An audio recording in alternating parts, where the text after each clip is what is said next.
ये देखिए दोस्तों, आज मैं धनिया पुदीने की चटनी पीस रही हूँ। और ये है धनिया ज़्यादा सा, थोड़ा सा पुदीना है, थोड़ा सा कुछ पत्ती हैं, ये अदरक है छिला हुआ, ये थोड़ा सा नमक है, ये 5 हरी मिर्चें हैं, थोड़ा सा लहसुन है, एक गांठ, और एक कच्चा आम है जो कि मैं छील लूँगी। अब ये जार ले लिया है मैंने, इसमें थोड़ी सी पुदीने की सूखी पत्तियाँ भी पड़ी हुई हैं।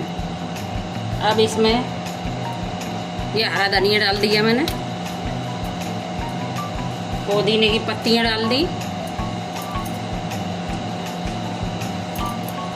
अब इसमें लहसुन डाल दूँगी, ये देखिए लहसुन, हरी मिर्चें डाल दूँगी, नमक भी डाल दूँगी,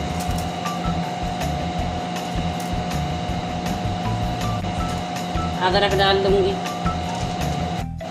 ये देखिए, अब हम कच्चे आम छील के, एक कच्चा आम ले लिया है चटनी के लिए, जिसमें बढ़िया टेस्ट आता है।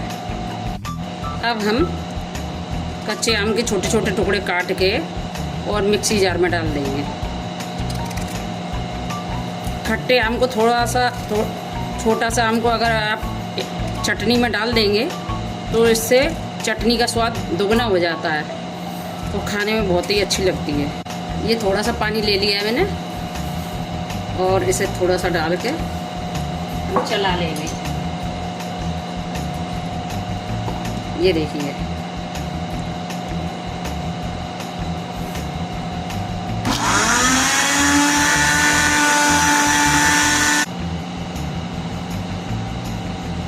देखिए कितनी सुंदर दिख रही है हमारी पिसी हुई चटनी।